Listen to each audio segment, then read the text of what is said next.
ॐ नमः सिद्धेभ्यः। ॐ नमः सिद्धेभ्यः। ॐ नमः सिद्धेभ्यः। ॐ जय जय जय। नमोस्तु नमोस्तु नमोस्तु। नमो अर्यन्ताणं नमो सेद्धाणं नमो ऐरियाणं नमो वज्रायाणं नमो लोये सवसाणं। मंगलम भगवान वीरो मंगलम गौतमो गणी मंगलम कुंद कुंदारो जैन धर्मोस्तु मंगलम। सर्वमंगलम मांगल्यम सर्वकल्याणकारिकं प्रदानं सर्वधर्माणां जैनं जयतु शासनं जैनं जयतु शासनम्।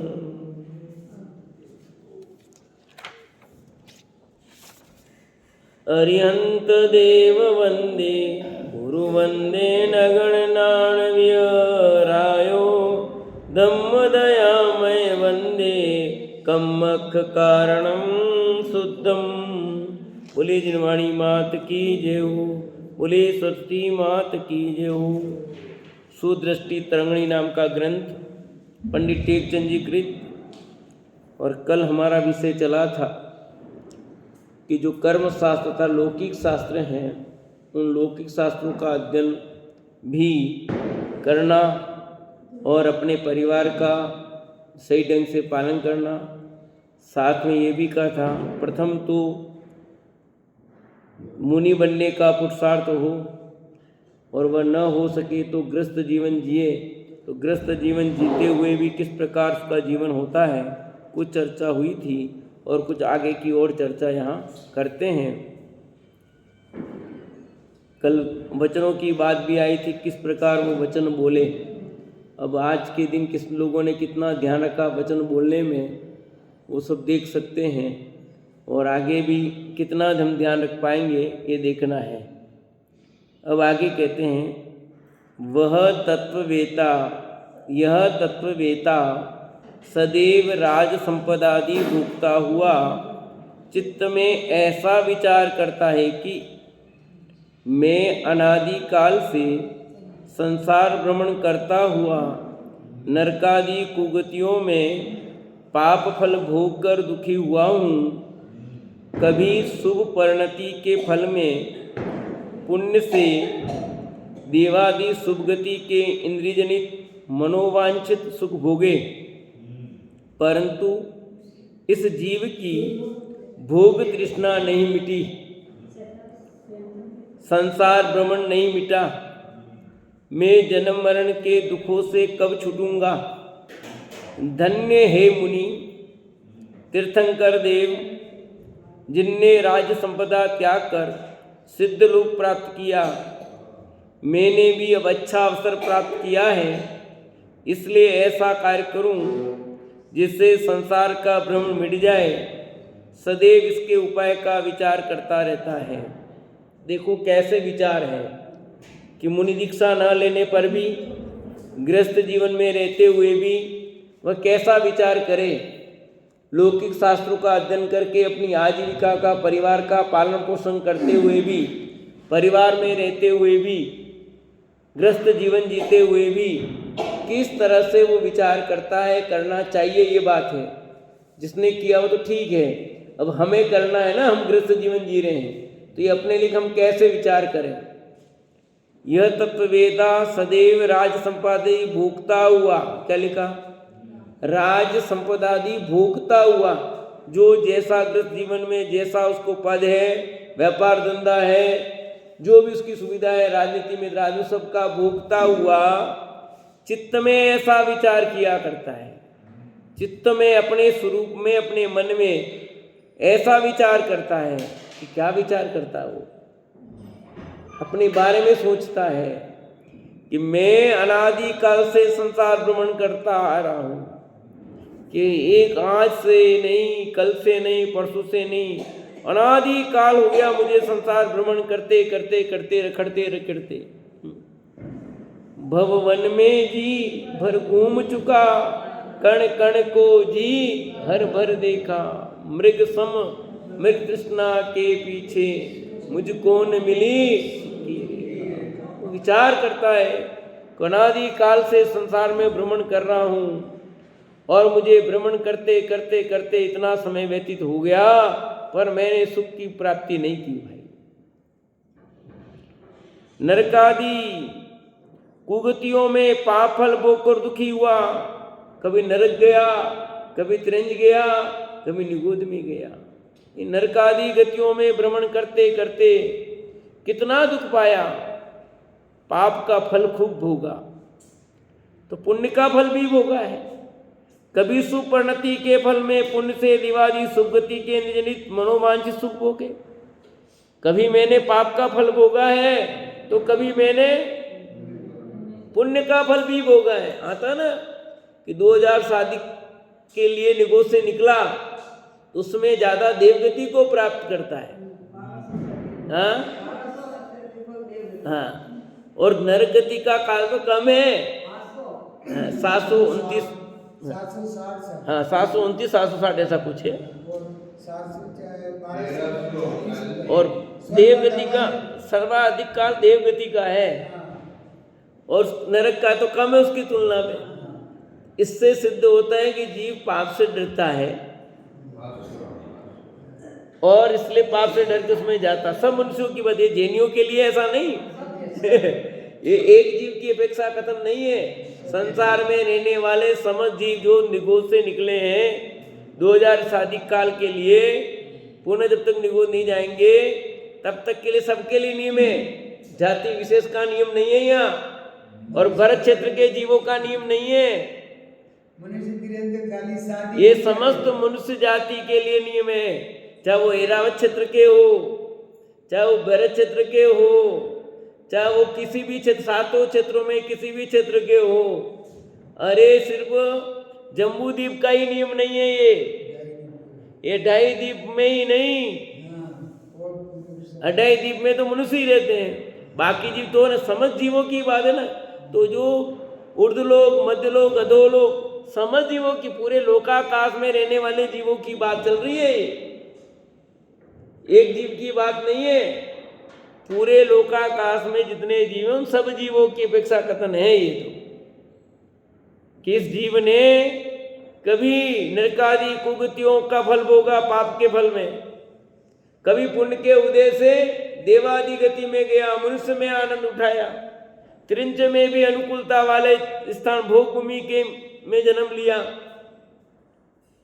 और यहाँ पर भी ऐसी कार बंगले में घुमा, त्रिंज भी बन गया कभी कभी कुछ विशेष तो पुण्य का उदय हुआ तो है कि देवादि कुगतियों के इंद्रजनित मनोवांछित सुख, मनवांछित सुख भोगे। देवगति में क्या है, मनवांछित सुख भोगता है कि नहीं, जो इतनी अपार, चाहे वैंत्र जाति के देव हो, कोई भी देव, सबके पार अनुकूलता बहुत है, चाहे वो भवनवासी हो, ज्योतिषी देव हो, चारों गति के देवों के पास में अनुकूलता ज्यादा है, उनके शरीर में रोग नहीं होता। चाहे वो वैंत्र जाति का देव हो, भवनवासी हो, ज्योतिषी हो, कल्पवासी हो, किसी के भी शरीर में रोग नहीं होता वहां। और सबसे बड़ी तकलीफ तो शरीर में रोग की तो है, सबके उनके वैकृत से जो होता है। तो नारकियों के रोग होता है क्या, कि नारकियों के भी रोग नहीं होता, नारकी जीवों के भी शरीर में रोग तो नहीं होता, पर उनकी वेदना अलग जाती है, क्षेत्रगत वेदना बहुत है उनको, क्षेत्रगत। वहां नरक में इस प्रकार का कष्ट पीड़ा है, मार काट ही मची रहती है वहां जो वेदना है, पीड़ा है, वो कम नहीं है। शरीर को काट रहा है, कोई गला रहा है, तो वो सब दुख है। ऐसे शरीर का जैसे अपने दुख है, वैसा नहीं है कि अपना पैर एक्सीडेंट हो गया तो 6 महीने तक कैसे पड़ा रहना पड़ेगा, साल भर तक नहीं, फिर कभी गोड़िया लेके चलो, कभी ये लकड़ी लेके चलो, ऐसे नहीं है वहाँ। ठीक है, कभी पेट दर्द हो रहा है, कभी हाथ दर्द हो रहा है, कभी सिर दर्द हो रहा है, वो नरक में भी नहीं है ऐसा तो नरक में तो अनंत दुख है, पर स्वर्ग में वो भी दुख नहीं है, शरीर जनित दुख नहीं है वहां कोई, न सिर दर्द होता है, न पेट दर्द होता है, कुछ नहीं होता है। मन वांछित तो सुख भोगे, और इंद्रिय जनित वंदना करने का भाव है, चलो वंदना करते हैं, आज नंदनवन जाना है, चलो आज वहां जाना है, चलो खूब घूमो, खूब आराम, भूख भी नहीं लगती आप जैसी, दिन भर चलने का सिस्टम नहीं है। बख्श अबख्श खाने का, देव अबख्श खाते कि नहीं खाते बताओ?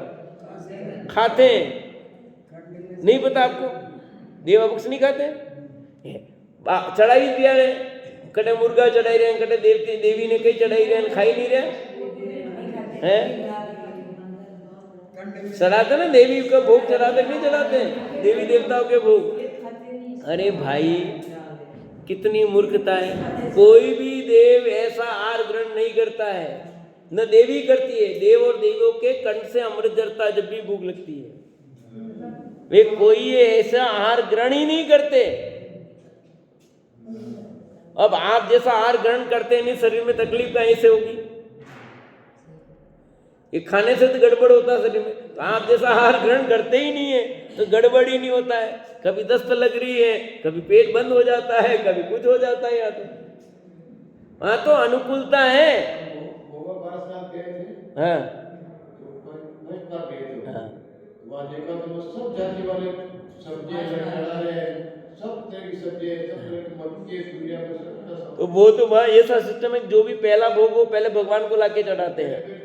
जो भी होता है ना, आप खेत में जो भी पकेगा, फर्स्ट सामग्री जो होती है वो भगवान को लाके चढ़ाते हैं, उनका वो सिस्टम है। सब यहाँ सब उनकी मान्यता हो, हाँ बात सब मानते हैं। अपनी बात ये चल रही है कि वो जो वैंतर जाति के देविया देवियाँ हैं, यहाँ जो लोक में आप चढ़ाते हो वो ठीक नहीं है, क्योंकि वे उसका सेवन ही नहीं करते हैं।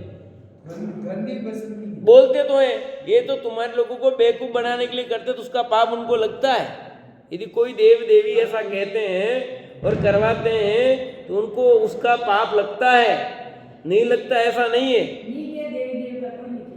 अरे को कहते नहीं, पर कहते होंगे कुछ, भोपा जी बन करके कहते हैं ना,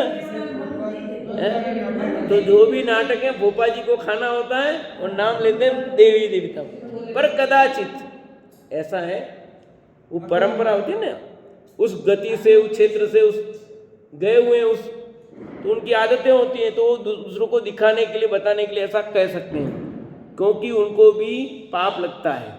पाप नहीं लगता ऐसा नहीं देवी देवताओं को, क्योंकि जितने भी किसी को मारने का भाव किया, किसी को सताने का भाव किया, तो उनको पाप नहीं लगेगा क्या? तो इतने किसी को सता रहे हैं, कष्ट दे रहे हैं, तो आप क्या समझो पुण्य लग जाएगा क्या उनको? पहले से तो पाप किया हल्का, पुण्य ज्यादा किया नहीं, तो वैंतर जाति के देविया देवी हुए। उच्च पुण्य नहीं किया, हल्का पुण्य किया, और वहां जा करके भी ऐसे ही नाटक करते हैं तो पाप बनता है। इसलिए लिखा एक इंद्रिय में पैदा हो जाते हैं।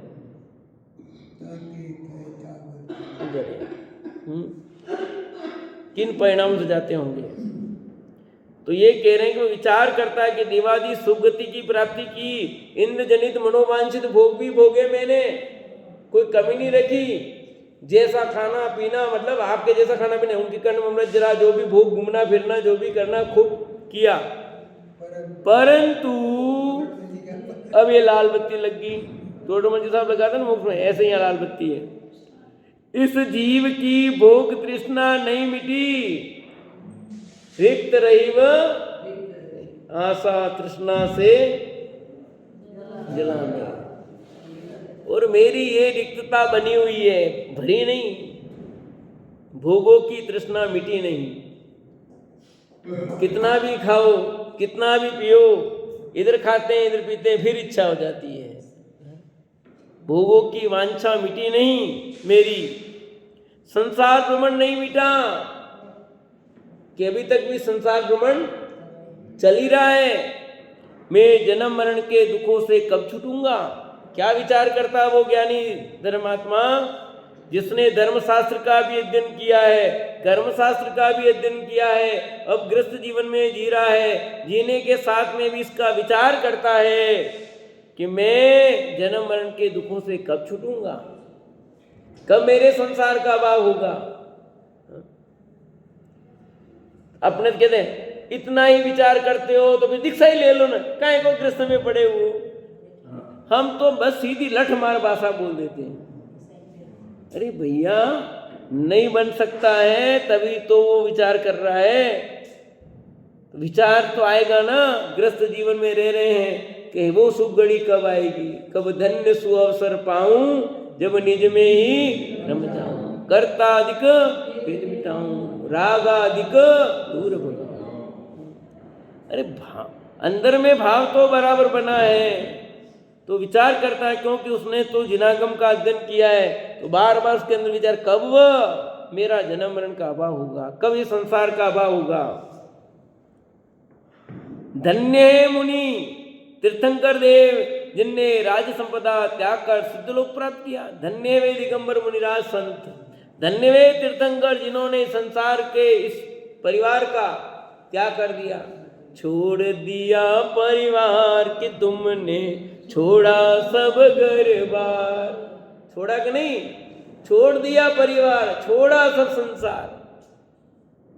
और उन्होंने भी तो हमारी तरह रहे, फिर जब समझ में आ गया उनको, उन्होंने संसार की तिलांजलि दे दी, संसार से विरहित हो गए। क्या कमी थी उन तीर्थंकरों के, एक एक तीर्थंकर की जब कहानी पढ़ते हैं तो उनकी क्या कमी थी। एक भी जो मोक्ष गया उसमें एक का भी तो घटना बताओ कि जिसके कमी थी वो मुनि बना, फिर दीक्षा ली और केवल ज्ञान हुआ, एक भी। कैसा क्यों कि उसकी तैयारी इतनी होती है, लौकिक पुण्य भी इतना जबरदस्त बन जाता है कि उसके होती नहीं कमी भाई, कि उसकी तैयारी हुई है ना पूर्व में, उसी भाव में। अरे आप देख लो भरत जी के पुत्र जो पहले मनुष्य भाव में ही काम कर गए, तो वो भी कौन से क्षेत्र में उत्पन्न हुए, किसके घर में पैदा हुए थे बताओ ना। एक भी बताओ जो केवल ज्ञान हुआ हो, मोक्ष गया उस भव में, जिस भव में वो गरीब हुआ हो, दरिद्री और मोक्ष गया हो। अच्छा अब समझ में आया, तुम्हारे यहाँ गरीब लोगों को स्थान नहीं है, ये लो उल्टा ले लिया। फिर ऐसा नहीं है, यहाँ ये कहना है कि धर्म का प्रभाव कैसा जबरदस्त होता है, कि धर्म का प्रभाव है कि वो दरिद्री रह ही नहीं सकता, दरिद्री मोक्ष नहीं जाता, ऐसा नहीं है। वो तो जीव ही अपने पाप पुण्य का खेल है, वही आज दरिद्री है कल वो धनवान बनता है। पर बताना ये कि वो धर्म के प्रभाव से उच्च कुल में उत्पन्न होता है, और उच्च कुल में उत्पन्न होता है उसका दारिद्र्यपना नहीं होता है। दीपावली पे दरिद्र मिटाते ना, दिवाली है ना, हाँ दिवाली आज मना रहे लोग, अब पटाखे फोड़ के दिवाली मना रहे, कितना पाप। ये मुगल कालीन परंपरा अपनी नहीं है, मुगल काल में पहले भगाने की उस समय से चालू हुए, दिवाली पे नहीं थे। फिर धीरे धीरे शादी ब्याह ऐसे प्रोग्राम में चालू हुआ, फिर धीरे धीरे हर उत्साह को मनोरंजन में चालू किया। अब देखो तो पहले शादी ब्याह में, अब सब में चालू हो गया, होगी। पाप का अंत तो आएगा ही आएगा भैया। भाई ये समझ में नहीं आता एक बात, हम जैन कुल में पैदा हुए हैं और हम क्या करें पता नहीं, अजैन तो छोड़ रहे हैं और जैन हो रहे हैं। अरे कल एक घटना और सुनी मैंने तो खतरनाक, ये विचार करता हूँ, जैनी होकर के हॉस्टल चलाते हैं, और हॉस्टल तो चलाते कोई बात नहीं, पर उसमें भी दोनों खाने बनाते हैं, वेज और नॉन वेज दोनों।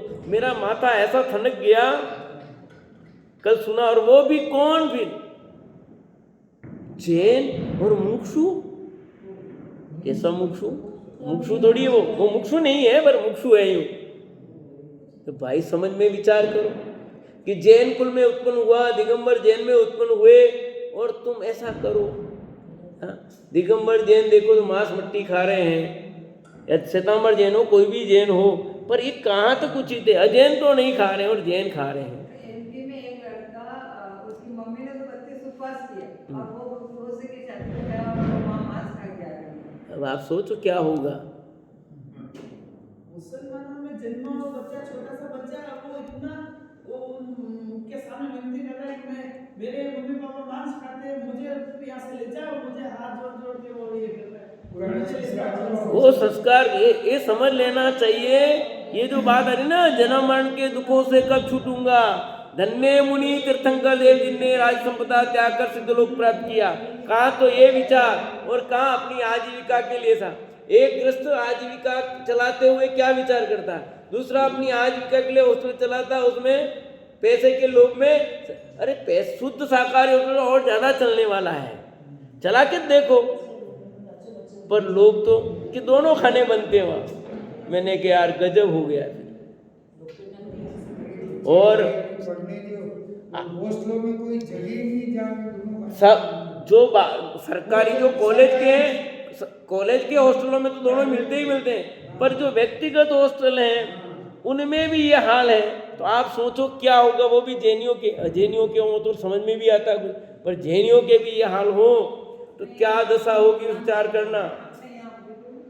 उदयपुर का घटना नहीं है, उदयपुर में बहुत शुद्धता है।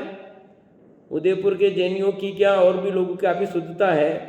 उदयपुर में तो और भी मतलब वातावरण बहुत शुद्ध, बाहर भी ऐसा मांस मट्टी का ज़्यादा वातावरण नहीं है यहाँ। जैनियों में भी पूरे विश्व में भारत में शाकाहारी ज़्यादा है और पूरे भारत में राजस्थान में शाकाहारी ज़्यादा है।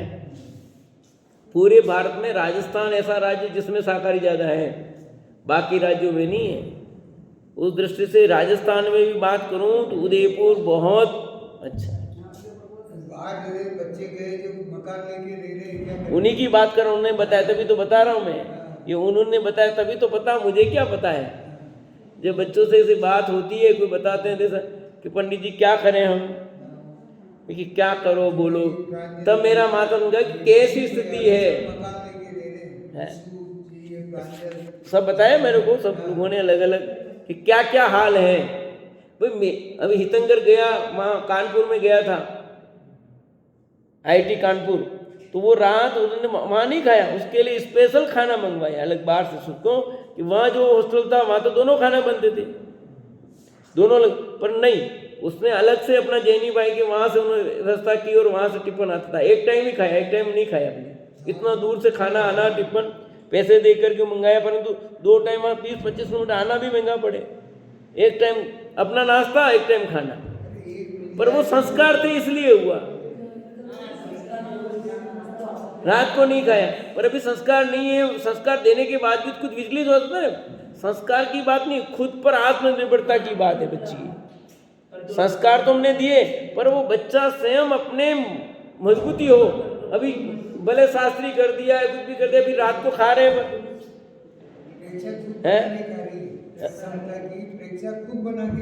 कुछ है ना बच्चे, पर कुछ ऐसे भी तो हैं आपके, कुछ तो ऐसे भी, कुछ ऐसे भी हैं कि जो रात को भी खा रहे हैं। ये बात भी तो है। तो दोनों चीजें हैं यूं। कुछ इतने मजबूत हैं कि चाहे कुछ भी हो जाए, मालूम पे लहसुन नहीं खाएंगे। अब विष्णु देखो कितना है वो, अब रोज मंदिर जाता है, सब करता है। सामने मंदिर उसके देखो पुण्य का तो ये आएगा, आप नियम पालोगे तो सब मिलेगा, ऐसा नहीं मिले, ऐसा नहीं। ऐसा विचार करे भाई। इसलिए ऐसे बच्चे जो करते हैं उनको एपिसोड करो, उनकी प्रशंसा करो, कंजूसाई मत करो। जो बच्चे हैं अच्छा पालन कर रहे हैं उनकी खूब तारीफ करनी चाहिए, उनकी प्रशंसा करनी चाहिए कि बच्चे तो ऐसा कर, तुम्हारी तारीफ है। और जो बच्चे नहीं करते, अपने ही बच्चे भले हो, उनको कोई तुम ठीक नहीं कर रहे हो भैया, है तुम एक तरफ वो जो शास्त्री नहीं किया कुछ नहीं तो भी पालन कर रहा है, एक शास्त्री करके भी गड़बड़ करता है, क्या है। ये सब विचार करने हैं, उनको फटकारना भी चाहिए कि ऐसा ठीक नहीं है भैया। तुमने कौन सा पद प्राप्त किया है भैया, कहाँ रह रहे हो, विचारना है। ये तो तीर्थंकर देव जिसने राज संपदा त्याग कर सिद्धलोक प्राप्त किया, मैंने भी अब अच्छा अवसर प्राप्त किया है, इसलिए ऐसा कार्य करूँ। ये मुझे अवसर मिला है कि मुझे धर्मशास्त्र का अध्ययन किया और साथ में मुझे आजीविका का साधन भी सही मिल गया है। आजीविका का साधन भी मिल गया है। तो ऐसा कार्य करूं जिससे संसार का भ्रमण मिट जाए। सदैव इसके उपाय का विचार करता रहता है, सदैव ये उपाय का विचार करता है कि मेरा संसार भ्रमण कब मिटे। फिर ये परिवार नियोजन की बात या परिवार में रहने का चक्कर न पड़े, मैं इस परिवार से मुक्ति प्राप्त करूं। ये संसार बढ़ाने का काम नहीं, संसार का अभाव करने का उपाय करूं मैं। और लिखा आगे, दीक्षा के योग्य द्रव्य क्षेत्र काल भावों की एकता का प्रसंग न बन पाने पर धर्मात्मा श्रावक अपने बुद्धि बल से जल में कमल समान अलिप्त रहता हुआ ग्रह में रहता है। वाह, क्या लिखा है कि दीक्षा के योग्य द्रव्य क्षेत्र काल का समागम नहीं बना। देखो, द्रव्य क्षेत्र है, काल है, भाव, सब चीजें हैं। अपने स्वयं की योग्यता की कमी है। मूल बात तो ये उपादान की ऐसी योग्यता तैयारी नहीं हुई, उसके साथ सब चीजें हैं। उपादान योग्यता नहीं होती है तभी द्रव्य क्षेत्र काल भाव सब बनेंगे भैया। अपनी तैयारी नहीं है पूरी तो अपने को वातावरण भी ऐसा मिलेगा। परंतु यहाँ सब लेना, द्रव्य भी नहीं है, क्षेत्र ऐसा नहीं है, काल नहीं है, भाव नहीं बन रहे, सब चीजें आ गई इसमें।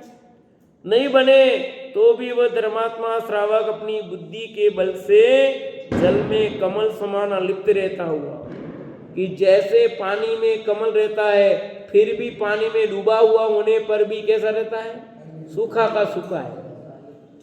पानी में डूबा हुआ है फिर भी, हाँ यही तो है। आपने देखा किसने नहीं? मैंने तो देख के आया भैया, मैं तो देखा, मैंने तो हमारे वहीं था सेलू की बाड़े, हमारा हॉस्टल वहीं। नहीं देखा हो तो अपने सेलियों की बाड़ी में कमल पान देखा ना, उदयपुर में, गुलाबाग में भी है। हाँ, कमल तलाई वहाँ देख लेना। अभी वापस लगा दिया, पहले खाली थी कमल, अब तो है। अभी बहुत टाइम हुआ, मैं गया ही नहीं हूँ गुलाबाग, कई वर्ष हो गए। पर आप देख सकते हो ना, वो प्रत्यक्ष ही उदाहरण दिया वो कि पानी में डूबा हुआ रहने, पानी के अंदर रहने पर भी वो कमल पानी से भीगा हुआ नहीं होता, सूखा होता है। ऐसे ग्रस्त जीवन में रहते हुए भी ग्रस्त से निर्लिप्त रहना, ये कैसे हो सकता है? आपको कैसे रह सकता है? वो सब लिखा है, सब लिखा आगे देखो। सर्वग्रह का पालन उद्यम करता हुआ, ऐसा नहीं है कि ग्रह का पालन नहीं करता, परिवार नहीं चलाता। सर्वग्रह का पालन उद्यम करता हुआ, यानी आजीविका भी चलाता है, गृहस्थी के जो काम होते हैं वो भी करता है, व्यापार धंधा भी करता है, रिश्ते भी निभाता है। ऐसा नहीं कि रिश्ता नहीं निभाएगा, लोक में रीति रिवाज जो है वो भी करता है। सब करता हुआ भी उस लोक धर्म का जो निर्वाह है उसका करता हुआ भी कैसा रहता, वो जल में कमल की तरह रहता है। दूसरों को मोही जैसा दिखता है। देखो, दूसरों को तो यही दिखेगा, क्यों? अब दिखेगा ना भाई, ये तो सब बर्थडे में जा रहे हैं, ये तो वहां जा रहे हैं, ये इसमें जा रहे हैं, इन्होंने तो बच्चों का प्रोग्राम ऐसा किया, दिखेगा ना, सब दिखता है।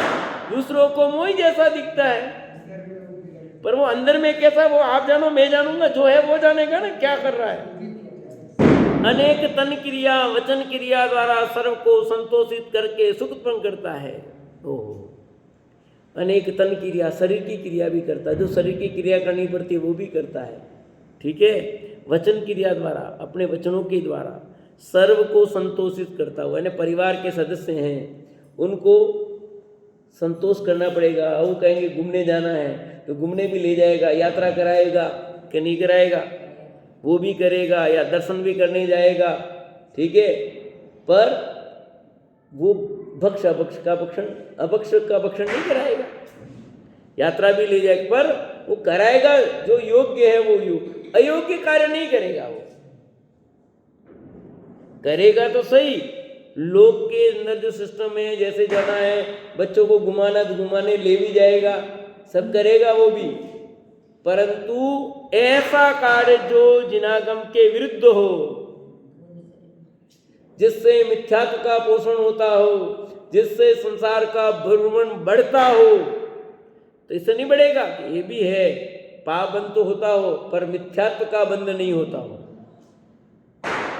ऐसा कार्य वो नहीं करे। जिन क्रियाओं से मिथ्यात्व का बंध होता हो ऐसी क्रिया वो नहीं करेगा।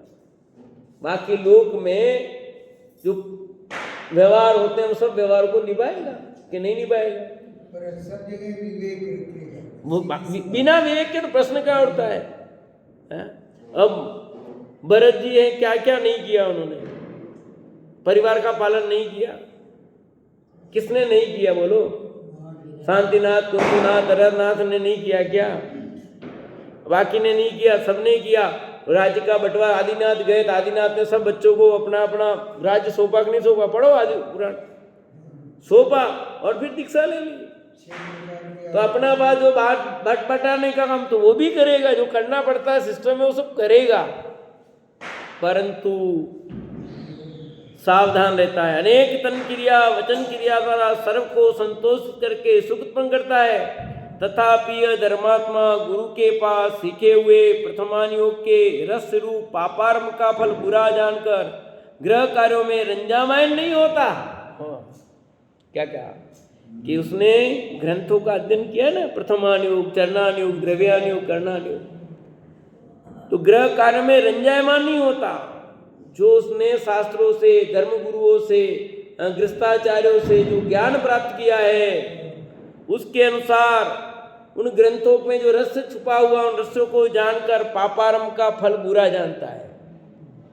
पाप का फल बुरा ही होता है, पाप करते हुए भी। अब ग्रस्त जीवन में पाप तो होना है, पर उसको जानता क्या है?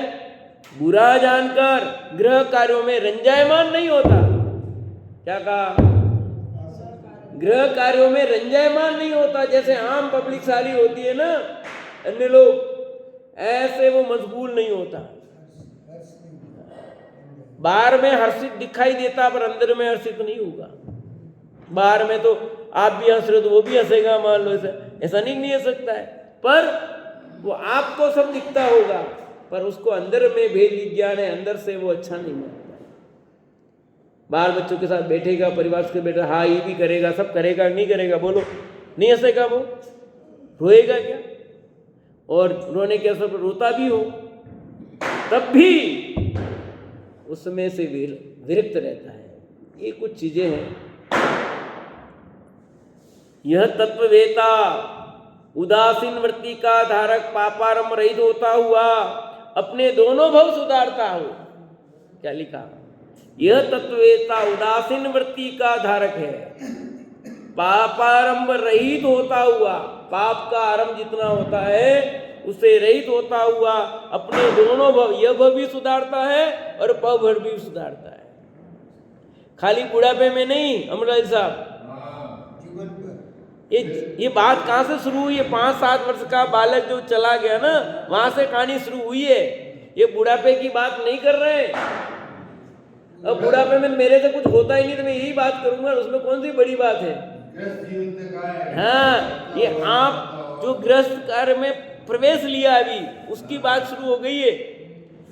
ये आप अंत समय की बात नहीं कही जा रही है कि अंत समय वो सोचता है, अंत समय में तो कुछ नहीं हो रहा है तो तुम याद कर लो भगवान को, कौन सी बड़ी बात है वहां तो। अब होता ही नहीं कुछ तो वही होगा ना।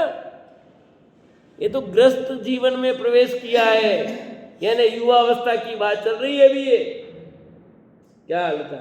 ये बुढ़ापे की बात नहीं चल रही है कि बुढ़ापे में जाकर ऐसा विचार करना, ऐसा नहीं लिखा है। ये तो 5 साल का बालक जो ग्रस्त पढ़ने गया, पढ़ने के बाद यहाँ तक पहुंचा है, उसने लौकिक शिक्षा भी प्राप्त की है और ग्रस्त जीवन में प्रवेश किया अब, ठीक है, उसकी बात चल रही है अभी तो। यानी 25 साल की बात चल रही है, 25 से 50 के बीच की बात चल रही है। ग्रस्त जीवन है ना, 1 से 25 की बात हो गई। अब 25 से 50 जो सामान्य लोक में चलता है गृहस्थाश्रम, उसकी बात चल रही है। अपने शुद्ध धर्म की रक्षा करता हुआ विचक्षण अपने घर के पुत्र कलत्र कुटुंबादि की रक्षा करता है। इस प्रकार से भव्य प्राणी ग्रह में रहते हुए भी परब्रह्म में सुखी होते हैं। अपने शुद्ध धर्म की रक्षा करता हुआ, अपने धर्म की रक्षा करता हुआ, बाहर में वो धर्म तो थे, यहाँ धर्म यहाँ पलता है। अपने धर्म की रक्षा करता हुआ, अपने धर्म की रक्षा करता है तो उसने जिन धर्म की रक्षा की, अपने नियमों का जो पालन करेगा, सही नियमों का। उसने जिन धर्म की रक्षा की, जो संयम नियम नहीं पालता उसने जिन धर्म की रक्षा कहाँ की है। बात करें जिन धर्म की रक्षा करेंगे, जिन धर्म की रक्षा करेंगे, गिरनार लेके रहेंगे, गिरनार लोगे कैसे तुम है? अभक्ष भक्षण करके गिरनार लोगे, मांस मट्टी खा करके गिरनार लोगे, गुटके खा करके लोगे, कैसे लोगे। गिरनार लेना है, समय से लेना है, तुम खाना तो बंद करो, पूरे रास्ते में चल रहे हो है, क्या होगा। ये जो लिखा है ना, कितनी बात, अपने शुद्ध धर्म की रक्षा करता हुआ, अपने शुद्ध धर्म की रक्षा करता हुआ, प्रत्येक व्यक्ति अपने अपने धर्म की रक्षा करेगा, जिन धर्म वैसे सुरक्षित हो जाएगा। कोई बाहर ऐसा पड़ा तो नहीं जो रक्षा करोगे है कि उसको रक्षा करना। रक्षा तो आप अपने नियमों का पालन करते हो, रक्षा हो जाती है। विचक्षण अपने घर के पुत्र कलत कुटुंब आदि की रक्षा करता हुआ, अपने घर की, पुत्र की, स्त्री की, परिवार की रक्षा करता हुआ, यानी उनका भी पालन पोषण करना है, उनकी रक्षा करनी है, उसको करना पड़ेगा। वो उन सब की रक्षा करता हुआ, ऐसा नहीं कि कोई नहीं कुछ भी करो, ऐसा नहीं। रामचंद्र जी भी सीता जी की लड़ने गए कि नहीं गए हैं कि वह ले गया जाने दो, क्या करना है। बल बच्चों कोई कुछ भी कर जाए, ऐसा नहीं। अपने बच्चों के परिवार की रक्षा भी करेगा, अपनी पत्नी की रक्षा करेगा, और पत्नी है तो पति की रक्षा करेगा, उसमें सहयोग करेंगे, सब करेंगे, जो योग्य है वो सब होगा करता हुआ। इस प्रकार से यह भव्य प्राणी गृह में रहते हुए भी पर्व में सुखी होते हैं। कि गृहस्थ में रह रहा है, पर गृहस्थ में रहते हुए भी सुमन दीदी कैसे रहता है, कमल की तरह, जल में पड़े कमल की तरह रहता है, और पर्व में सुखी होता है। वो इस भव में दुख पाया हो तो पाया, पर पर्व में अवश्य ही वो सुखी होगा। जो बाल अवस्था से अज्ञानी, कुआचारी, पाप भय रहित, शरीर भोगों में मोहित, इंद्रिय सुख के लोभी, तन धन संपदा को अविनश्वर स्थायी जानने वाले, धर्म भावना रहित हैं, वे जीव ग्रारंभ में अदया सहित प्रवर्तन के कारण पापन से कुगति में दुखी होते हैं। अतः प्राय मन वचन काय रूपी 3 उत्तम कुलों में उत्पन्न सुबुद्धि बालकों को उनके सुख निमित्त बालपने से ही विद्या पढ़ाना योग्य है। बात नोट करने जैसी है, नोट का कॉपी में नहीं, अंदर में धारण करने जैसी है। अब आपके बच्चे तो पढ़ ही गए, सबके बड़े बड़े हो गए, उनके आपके पोता पोती हो गए, अब उनके लिए लागू करो है? जो बाल अवस्था से अज्ञानी है, कुआचारी है, पाप भय से रहित हैं, शरीर भोगों से मोहित हैं, इंद्रिय सुख के लोभी, इंद्रियों के सुख की वांछा जिनको पड़ी हुई है, तन धन संपदा को अविस्मरण स्थायी जानने वाले हैं, ऐसे लोग कि जीवन ही जिन्होंने अपना बर्बाद कर लिया है। वो गृहस्थी जीवन कैसा था और एक दूसरा गृहस्थी है वो कैसा जीवन जीता है, जिसको धर्म की कोई परवाह नहीं है, खाओ पियो मौज मारो है। 4 वाक दर्शन जिसके अंदर घुसा हुआ है, न पाप देखता न पुण्य देखता, कुछ नहीं, आए तो मौज मारो, जो करना वो करके जाओ, फिर आगे मिले नहीं मिले है? इस भव में जो भी मिला है सब करके ही रहना, कुछ छोड़ना नहीं। फिर मनुष्य पर्याय तो मिलनी नहीं, आप ही गिरो कठिन है, तो फिर करके जाए ना सब। लोग यूं भी कहते हैं, अच्छी बात है भैया। ये सब इसलिए नहीं है, बहुत गहराई से शांति से विचार करेगा तो सब होगा। सुबह में बाहर बैठा था, मैं विचार कर रहा था घर के बाहर, उन चिट्ठियों का ढेर देखा। इतनी थोड़ी देर पहले एक चिट्ठी नहीं थी और इतने में इतनी सारी ढेर सारी चिट्ठी आ गई वहाँ। मैंने कहा देखो अब भी यहीं बैठा हूँ, एक भी नहीं थी और इतनी सारी ढेर सारी चिट्ठी आई कहाँ से, कहाँ जन्म हो गया और किस पर्याय से मर करके कहाँ उत्पन्न हो गई। और अपन भी ऐसे पैदा हो जाते हैं, मर जाते हैं, कोई ठिकाना नहीं है। दिन में कौन विचार करता है कितनी चिट्ठी अपने पैर से मर जाती है, कौन दया करता है। और दया कर भी दे तो क्या, अपन दया भी करते हैं तो उनका होना क्या है, कितना क्या कैसे मरण हो जाता है, क्या उनका सुख क्या दुख, दुख के अलावा क्या है। और ये मनुष्य पर्याय मिली जिसमें कितनी प्रकार की सुविधाएं हैं, समझ है, सब कुछ है, पर उसका दुरुपयोग कैसे हो रहा है देखो आप। फटाके फोड़ने में सुख लग रहा नहीं लग रहा, लोगों को आनंदित हो रहे हैं। कितना नुकसान सामने प्रत्यक्ष दिख रहा है, उसके बावजूद भी कोई स्वीकार कौन करे भैया। वे जीव ग्रारंभ में अदया सहित प्रवर्तन के कारण पाप वंश से कुगति में दुखी होते हैं वे, क्योंकि ग्रारंभ में भी दया भाव नहीं है, चल रहे हैं जैसा हो रहा है वो सब, तो वे कुगति में जाएंगे। अतः प्राय मन वचन काय रूपी 3 उत्तम कुलों में उत्पन्न, क्या लिखा, मन वचन काय रूपी 3 उत्तम कुल लिखा, देखो यहाँ, मन वचन काय रूपी 3 उत्तम कुलों में उत्पन्न के मन वचन काय तुम्हारे जो है ना रूपी 3 उत्तम कुलों में उत्पन्न। सुबुद्धि बालकों को उनके सुख निमित्त बालपने से ही विद्या पढ़ाने योग्य है। सुबुद्धि बालकों को यानी बचपन से ही सुख के निमित्त उनको अच्छी शिक्षा देना जरूरी है। पर अच्छी शिक्षा के नाम पर हम लाखों रुपए खर्च कर रहे हैं लौकिक पढ़ाई में, जिसमें बच्चा क्या खा रहा है। अभी कल परसों अखबार में आया कि महाराष्ट्र में अब ये पोषाहार में, मिड डे मील में अंडा भी मिलेगा। जो शाकाहारी बच्चे उनको केला देंगे और मांसाहारी बच्चों को अंडा मिलेगा। कितना रुपया था, फिर वो आ गया। ये जगत की स्थिति भिन्न है भाई, से चर्चा आगे चलेगी, हम अच्छे विचार करें। हाँ।